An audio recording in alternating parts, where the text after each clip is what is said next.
Dostoyevsky, Heidegger and Kojève, projecting the end of history.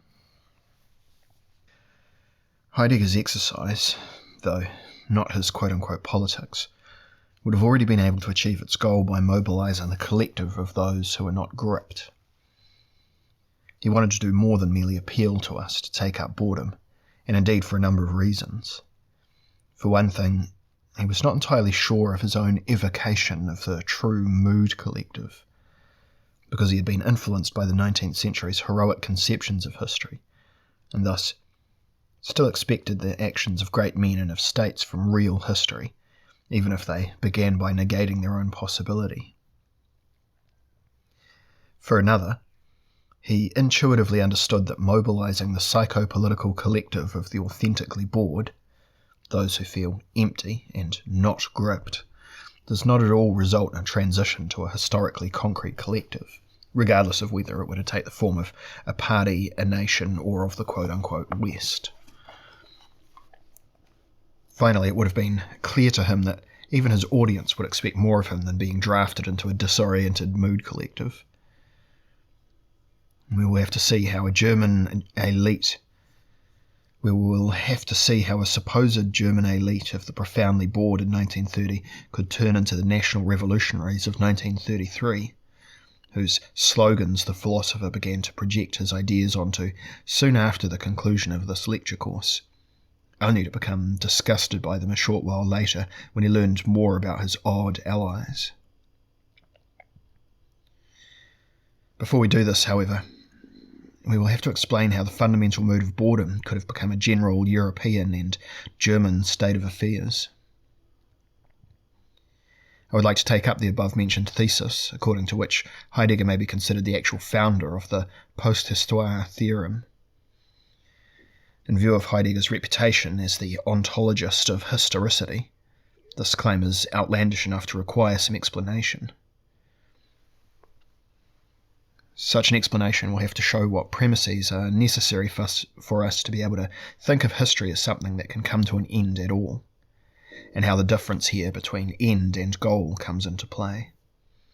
The concept of a time, quote-unquote, after history is initially associated with the theological idea that God will one day reclaim the world he created and eo ipso cast into time, and indeed at that moment that is humanly inconceivable, namely when he has finished with the world.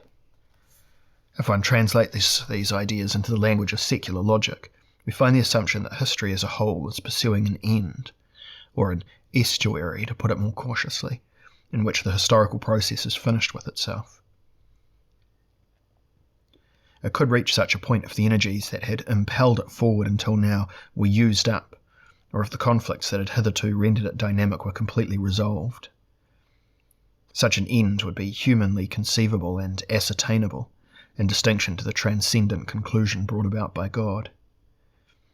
As is well known, these kinds of ideas had previously been part of the Hegelian tradition, which had suggested the establishment of the constitutional state in the Napoleonic era, the cessation of class conflict following the Russian Revolution, and the satisfaction of the human striving for recognition, or rather, its hedonistic miniaturization, as possible criteria for admission into post-history. With that said, the claim that there is also a non-Hegelian route to the post-histoire thesis should now be plausible, although this was hardly mentioned in the corresponding discussions.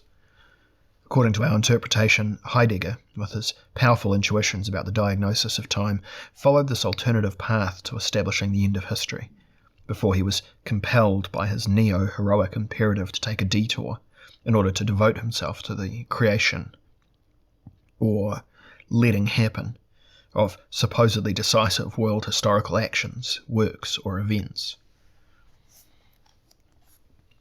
The real father of the non-Hegelian theory of the end of history, it would be better to call it a vision or a daydream, which Heidegger occasionally espoused, is acknowledged to be Fyodor Dostoyevsky, particularly in his short novel Notes from Underground, published in 1864. This work has to be recognised as the founding charter of modern ressentiment psychology, as well as founding charter of the anti-globalization sentiment, if such an anachronistic backdating of the term is allowed.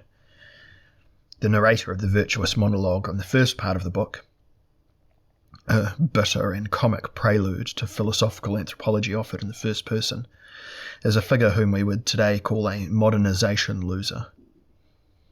He represents a neurotic version of Nietzsche's last man, a character whose motivation has been undermined, who can only satisfy his desire for self-respect by deviously taking pleasure in his own humiliation. He is someone who contrives his own misfortune and flirts with it.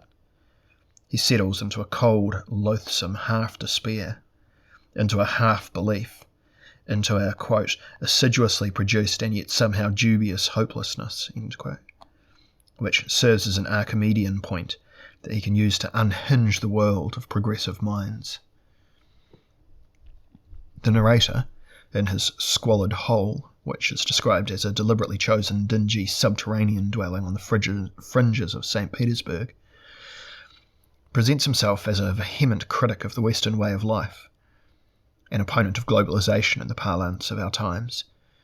He also professes himself to be a man of the present day, and argues that the quote-unquote man of the 19th century is morally obligated to be a characterless creature. Almost the only claim in the subsequent cascade of words that he really seems to believe in. It gives him the greatest satisfaction to act like an anthropologist who marshals evidence that the predominantly pro-Western ideologists of the market, of relaxation, and of universalized humanitarianism have made their calculations without reference to actual human beings, or, to put it more precisely, without reference to the ungrateful and rebellious freedom of human beings, which amounts to little more than continually taking it into one's head to oppose every given order, even one promising universal happiness. In this context, the well-known neo-cynical thesis is formulated, according to which the human being is an ungrateful bipedal animal. Nietzsche could rightly remark that Dostoyevsky's quote-unquote terrible and cruel work presents us with the sharpest mockery of the Delphic inscription, "Know thyself." The author of this confession clearly and intuitively understands himself to be a creature of boredom, a witness to an existence without beliefs, responsibilities, and obligations. His stream of words reflects whatever enters its author's mind, without reaching a standpoint of a truth worthy of being repeated. The rambling talk of the voice from underground thus demonstrates just how impossible it has become to participate in a meaningful history. Quote, "I swear to you, gentlemen, that I do not believe a word, not one little word of all I've just scribbled. That is, I do believe, perhaps. But at the same time, who knows why, I sense and suspect that I'm lying like a cobbler. Well then, why did you write it all, you say to me? And what if I put you away for some 40 years with nothing to do, and then come to you in the underground after 40 years to see how you've turned out? One cannot leave a man alone and unoccupied for 40 years, can one?" End quote. It is crucial to note that this man without commitments continually refers to those opposed to his own modus vivendi with the clairvoyance of the evil eye. He finds such opposition in the secular anthropology of progressive Western parties. Such progressives, whether liberal or socialist, believe that human beings have needs that can, in principle, be satisfied. They derived various policies for satisfying needs from this view, but the strategic differences of their policies could not conceal the fact that they were basically after the same thing. The Crystal Palace of London, erected in 1851, the greatest structure in architectural history at that time, was a public symbol of this belief. It was triumphantly erected in a mere 10 months to accommodate the first World's Fair in Hyde Park. It was set up again on an even larger scale in 1854 on Sydenham Hill near London as a popular indoor theme park. The Crystal Palace's articulation of the 19th century's civilizing tendencies had a significance that can only be compared with the World Trade Center in New York, whose collapse in September 2001 was symbolically on a par with it. The megastructure of Sydenham gave the citizens of that time a world satisfaction centre, in which the ultimate aims of the progressive way of life were completely revealed for all to see. The underground man is quite obviously a contemporary of the Crystal Palace, since he understands why the superb construct was erected. The Temple of Satisfaction is a house of worship for the anti-metaphysical project of modernity, which aims to dissuade satisfied human beings who have been accounted for, made equal and discreetly animalized, from the further use of their freedom.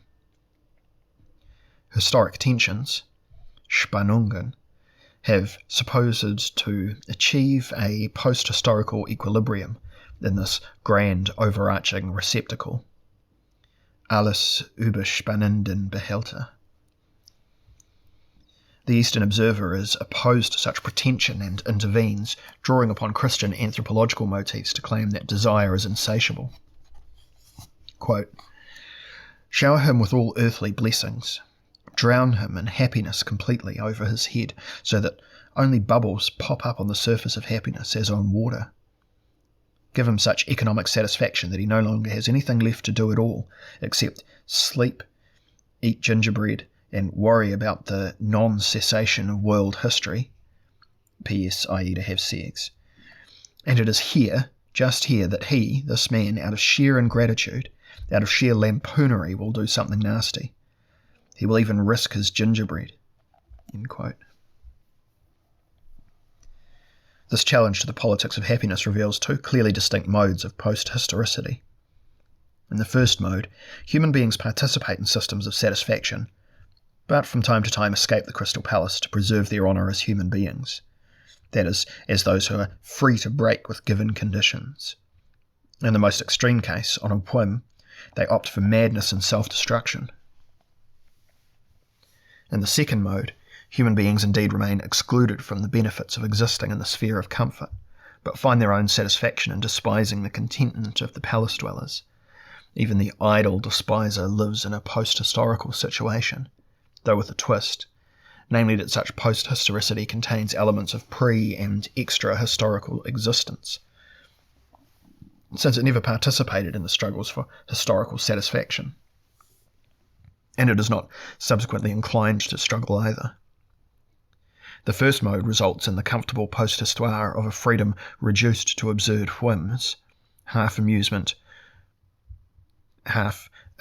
park culture and half bloodbath, while the second mode results in the uncomfortable post-histoire of ressentiment, which remains condemned to self-satisfaction and otherwise to lethargy, due to its supposedly, or perhaps genuinely, greater depths, while suffering and doubt are eliminated in the system of comfort, or are at least continually reduced.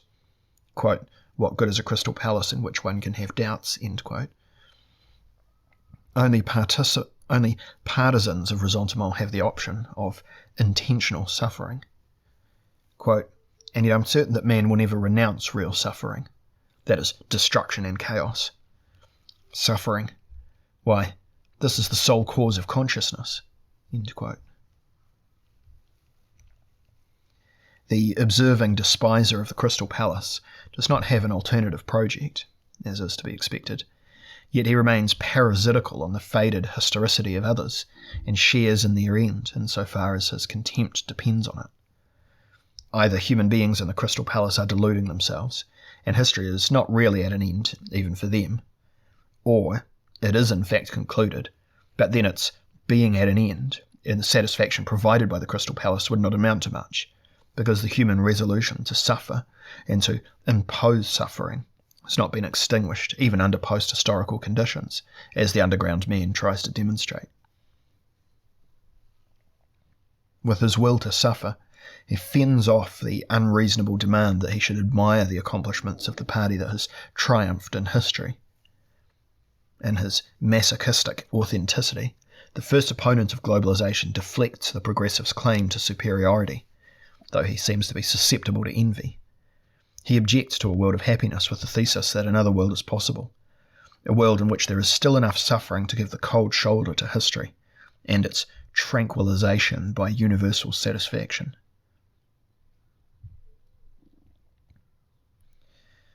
Before we explain how Heidegger pursued a similar line of thought 56 years later, although with a shift in emphasis and a more profound grasp of the metaphysics of history. We should recall a second Russian thinker whose work is inextricably associated with the motif of the end of history. As early as the beginning of the 1930s, only a short while after Heidegger's foray into the mood of post-historical boredom, Heidegger and Kojève had concluded from his studies of Hegel that human history was in fact over. Along with Dostoyevsky, Kojève shared the anthropological view that human existence represents a series of struggles that arise from the striving for satisfaction. Yet while the novelist interpreted satisfaction, in light of his religious doctrine of freedom, as a narcissistic enjoyment of rebellion that is always on the move and never leads anywhere, Kojève interprets satisfaction to be an attainable goal of the struggle for recognition by the other. The concept of recognition thus becomes the political, psychodynamic and spiritual key to world history, because the striving for recognition, if unsatisfied, is the main reason for the non-cessation of historical struggles. In contrast, if the striving is satisfied, it is reason enough for the cessation of hostilities and thus the conclusion of history. The fulfillment or non-fulfillment of the human demand to be recognized as free subject and sovereign source of negativity determines the difference between the happy and the unhappy consciousness. Historical movement resumes in conflicts in which the unhappy consciousness is utterly eliminated and turned into the happy consciousness. Kojève views two fictional warring factions as world historical agents in this drama. The figures of lord and bondsman, whom we are familiar with from Hegel's phenomenology of spirit. A completely anthropologized history begins with the initial stages of their contention, starting with an imaginary primordial duel in which two freedoms grapple with each other as representatives of a surreal pride.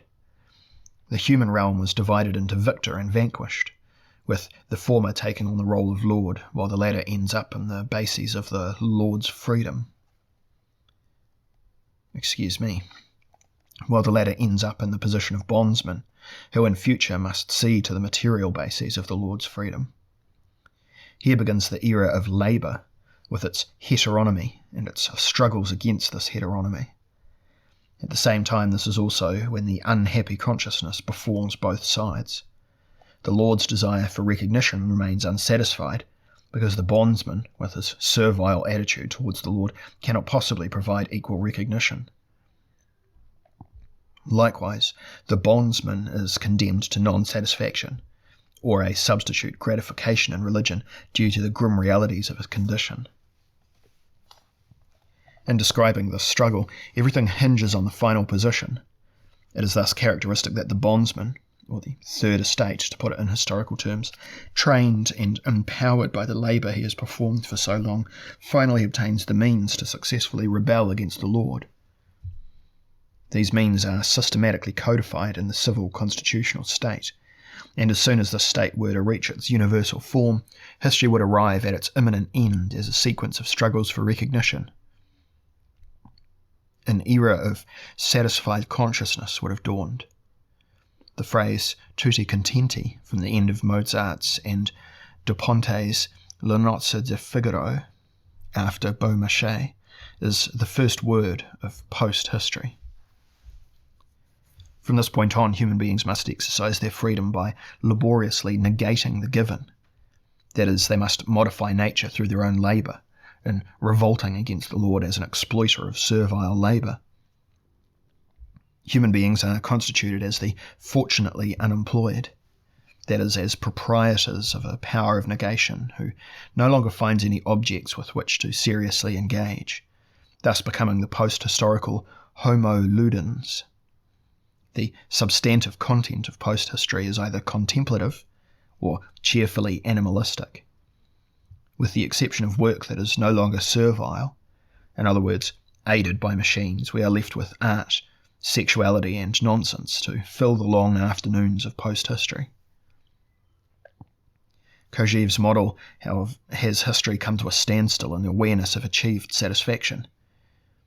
Yet the philosopher pays a high price for his blithe thesis. splitting the meaning of the phrase, quote-unquote, end of history, into theoretical and empirical versions necessarily leads to ambiguity. If history is to end in theory, whether with the end of Hegel's phenomenology, while the thunder of cannons from the Battle of Jena booms in the background, or whether following the Russian Revolution and its violent consolidation by Stalin, we cannot but be embarrassed that the universal and homogeneous, socialist, constitutional state has been taking its sweet time arriving on the world historical stage. History would accordingly come to an end, to be sure, but not reach the goal. Thus Kojève can get no further than a semi-post-history, in which much remains to be done empirically, although everything has been done in principle. This situation is reflected in the irony of the philosopher's happy consciousness as he comments on the disturbing fallout from the world's remaining misfortunes. A philosophical irony that is neither Socratic nor romantic, but rather post-historical, leads Kojève to rely on the concept of the sage in order to re-legitimate provocatively the ancient fatalistic division of the human collective into the wise and the ignorant. Only in a truly universal state would the sage's irony be transformed into humour. If end and goal were to coincide, avant-garde sarcasm, which displays elements of impatience with those lagging behind, could be resolved into contemplation and benevolent retrospection.